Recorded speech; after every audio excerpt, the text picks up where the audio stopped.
Shalom Bapak Ibu yang terkasih dalam Kristus, jumpa lagi di Weekend with Jesus. Firman hari ini sama dengan yang kita dengarkan minggu lalu, di mana di dalam Injil Lukas minggu lalu, Lukas 18 ayat 14, sebab barang siapa meninggikan diri, ia akan direndahkan, dan barang siapa merendahkan diri akan ditinggikan. Firman ini kembali dibacakan di dalam Lukas 14 ayat 11 pada hari ini. Kita dapat melihat bahwa yang disinggung di sini adalah tentang hal meninggikan diri atau kesombongan, yang dimana kita tahu itu berasal dari ego manusia, ego kita. Kalau berbicara tentang ego, maka tentu lawannya adalah kerendahan hati. Kalau kita mau menyombongkan diri, mungkin kita sangat sadar bagaimana menyombongkan diri itu. Tetapi ada hal-hal di mana menyombongkan diri itu juga dapat kita lakukan tanpa kita sadari. Hal-hal yang sederhana yang sering kita lakukan setiap hari, contohnya seperti bagaimana kita sering marah, tersinggungan, tidak bisa menerima kritik atau saran dari orang lain. Dan kalau kita mau berbicara atau berdiskusi dengan seseorang, maka kita selalu ingin memonopoli diskusi tersebut. Atau ketika kita berdebat dengan seseorang, kita juga mau selalu menang di dalam perdebatan tersebut. Nah, Bapak Ibu yang terkasih dalam Kristus, contohnya mengenai kemarahan. Mengapa orang marah? Orang marah itu karena biasanya tanpa dia sadari, dia menganggap dirinya paling benar, paling bisa atau lebih mampu dari orang lain, sehingga dia tidak bisa menerima kesalahan atau kekurangan orang lain. Juga tidak bisa menerima kritikan atau saran dari orang lain tanpa dia sadari. Ada baiknya kita mengingat pepatah yang sering kita dengar bahwa padi itu semakin berisi, semakin merunduk. Injil hari ini adalah salah satu pengajaran yang diberikan oleh Tuhan, di mana Tuhan mau menunjukkan dengan jelas apa yang diajarkan oleh dunia itu selalu berlawanan dengan apa yang diajarkan oleh Tuhan. Dunia selalu menyuruh kita untuk berkuasa atas segalanya, karena dengan berkuasa kita dapat melakukan apa saja yang kita inginkan. Sedangkan Allah mengajarkan kita, ketika kita berkuasa, kita harus menjadi hamba dari yang lain. Ketika kita menjadi seorang pemimpin, kita harus menjadi pelayan bagi yang lain. Dunia juga mengajarkan kita untuk membalas ketika kita disakiti, tetapi Tuhan selalu menyuruh kita untuk mengampuni. Ampuni, ampuni, dan ampuni. Ampuni 70 kali 7 kali. Mungkin Bapak Ibu juga sering mendengar firman yang satu ini. Jika ada yang menampar pipi kananmu, maka berikanlah juga pipi kirimu.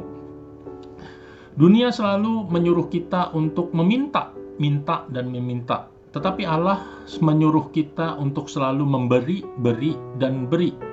Jika ada seseorang yang mengambil jubahmu, biarkanlah juga ia mengambil bajumu. Jika ada seseorang yang memaksa kamu berjalan 1 kilometer, maka berjalanlah dengannya 2 kilometer. Bapak Ibu yang terkasih dalam Kristus, di dalam kekristenan, kerendahan hati itu menjadi dasar yang sangat penting untuk seseorang dapat beriman dan dapat belajar tentang pengenalan yang benar akan Allah. Tanpa kerendahan hati, kita tidak dapat bertumbuh di dalam iman. Yang terjadi adalah bahwa kita akan selalu menjadi seseorang yang membenarkan diri sendiri. Kita selalu melihat segala sesuatu menurut pandangan kita sendiri, dan kita tidak bisa menerima menurut pandangan yang Tuhan ajarkan kepada kita. Karena itu, Bapak Ibu yang terkasih dalam Kristus, karena ego juga, kita juga Seringkali ketika kita jatuh berulang kali ke dalam dosa, maka kita akhirnya menjadi putus asa dan berkata bahwa ya ini adalah kelemahan saya tidak pernah berubah. Apakah Allah menginginkan hal yang tersebut? Apakah Allah pernah menghitung dosa-dosa kita? Yang Allah tidak pernah menghitung dosa-dosa kita, tetapi yang Allah hitung adalah bagaimana kita mau bangkit kembali meskipun jatuh berulang kali dan kembali berjalan bersamanya di dalam jalannya. Atau ketika kita emosi karena kita dikritik oleh orang lain, kita menjadi tidak sabaran. Kita juga sering berkata bahwa ini adalah saya ini ya begini. Mau terima baik, tidak mau terima ya sudah. Bapak Ibu yang terkasih dalam Kristus, jelas di dalam firman Yakobus 1 ayat 20 dikatakan, amarah tidak mengerjakan kebenaran di hadapan Allah. Dan ketika Allah berfirman, jika ada yang menampar pipi kananmu, berikanlah juga pipi kirimu. Maka secara otomatis kita menolak. Penolakan itu terjadi secara spontan karena kita menganggap ini adalah secara duniawi, ini adalah sesuatu yang tidak mungkin. Bahkan kita mungkin membenarkan diri kita dengan berkata, Allah bisa, tetapi saya tidak bisa. Nah, apa yang menyebabkan semua ini? Sekali lagi adalah ego manusia atau ego kita. Manusia pertama pun kita harus ingat, Adam dan Hawa jatuh ke dalam dosa karena egonya, karena kesombongannya. Ego adalah lawan berat dari kerendahan hati. Mari Bapak Ibu yang terkasih dalam Kristus, kita belajar untuk merendahkan diri agar kita dapat masuk ke dalam pengenalan yang benar akan Allah. Dan untuk itu sangat-sangat dibutuhkan untuk belajar kerendahan hati. Tuhan Yesus berkata, belajarlah daripadaku karena aku ini lemah lembut dan rendah hati. Saya ingin sharing Bapak Ibu bahwa saya juga adalah seorang yang sangat pemarah. Sedikit-sedikit saya marah. Saya tidak bisa melihat orang lain melakukan kesalahan. Kalau saya melihat itu, saya juga langsung marah. Tetapi ketika saya mengikuti kursus misi evangelisasi, saya tahu bahwa ini adalah kelemahan saya dan saya tahu Allah tidak berkenan akan itu. Sehingga akhirnya saya memutuskan dan berdoa memohon kepada Allah untuk dapat merubah saya. Saya memohon Tuhan memberikan saya Roh Kudus kesabaran. Ketika saya berdoa, Bapak Ibu yang terkasih dalam Kristus, memohon kesabaran ini, apakah kesabaran itu langsung saya dapat? Ternyata tidak. Ada proses yang harus saya jalani. Yang datang bukannya kesabaran, tetapi adalah orang-orang yang menjengkelkan saya. Kalau dalam bahasa Jawa, kita sering dengar orang-orang yang bencekno. Yang datang adalah masalah yang terjadi di dalam kehidupan saya sendiri yang disebabkan oleh orang-orang yang ada di sekitar saya, oleh pekerja-pekerja saya. Bapak Ibu yang terkasih dalam Kristus, ketika itu terjadi, saya langsung marah. Tetapi yang saya alami adalah bahwa ketika kita memohon sesuatu yang berkenan kepada Tuhan, maka Tuhan akan menyertai. Roh Kudus akan diberikan untuk mengingatkan kita dan menuntun kita. Dan ketika saya marah, Roh Kudus mengingatkan saya di dalam hati saya dan berkata, kamu marah lagi. Kemudian saya begitu mendapat teguran itu, saya juga kembali introspeksi diri dan memohon ampun kepada Tuhan dan kembali berdoa untuk diberi kesabaran. Mungkin awalnya saya bisa menahan dalam hitungan 5 detik. Tetap kemudian marah lagi. Tapi lama-kelamaan saya mulai bisa 15 detik, 1 menit. Dan akhirnya sampailah kepada di mana ketika seseorang membuat kesalahan, saya tidak marah terlebih dahulu, yang mana dulu saya biasanya langsung marah. Tetapi saya malah bertanya, permasalahannya apa? Kenapa dia membuat kesalahan? Dan kemudian setelah mendengarkan, saya memberikan solusi tanpa marah.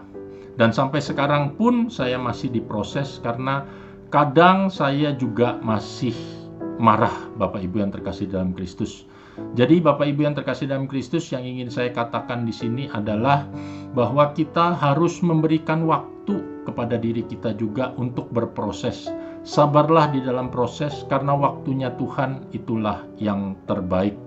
Tetapi ketika kita jatuh dan jatuh lagi, kita harus mau tetap bangkit dan memohon kepada Tuhan untuk dimampukan. Bapak Ibu yang terkasih dalam Kristus,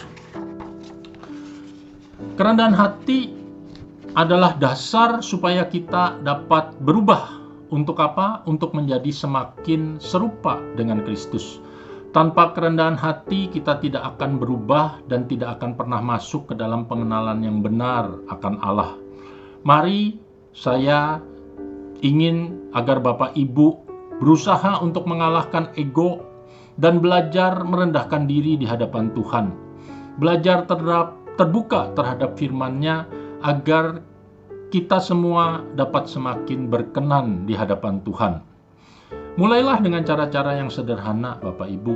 Ketika kita di rumah bersama suami, bersama istri, bersama anak, dan ketika mereka berbicara kepada kita, kita cobalah untuk mendengarkan dengan seksama, mendengarkan dengan sabar, tanpa mengomentari terlebih dahulu atau langsung mengomentarinya, atau mungkin langsung marah.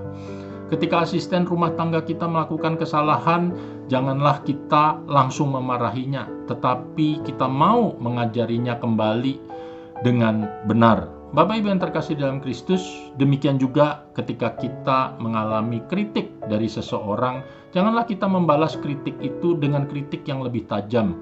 Hendaklah kita mulai merenungkan, kenapa kita kok dikritik oleh orang lain? Dan merenungkan apakah kritik itu benar?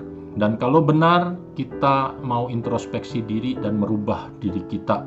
Tetapi kalau kritik itu tidak benar, Bapak Ibu yang terkasih dalam Kristus, lupakan saja. Jangan kita simpan di dalam hati, karena itu akan menjadi sesuatu yang menjengkelkan, menyisakan kejengkelan di dalam hati kita. Yang itu akhirnya bisa menyebabkan kepahitan atau luka batin. Santo Padre Pio pernah mengatakan bahwa hidup orang-orang Kristiani tidak lain adalah perjuangan yang terus-menerus mengalahkan diri sendiri. Selamat berjuang mengalahkan ego, selamat berjuang di dalam memperjuangkan kerendahan hati. Semoga Tuhan menyertai dan memberkati Bapak Ibu semua. Saya Vincentius Suryananda Hosen, pengajar Sentra Evangelisasi Santo Yohanes Penginjil BPK PKK Surabaya. Ikuti terus Weekend with Jesus. Tuhan Yesus memberkati. Amin.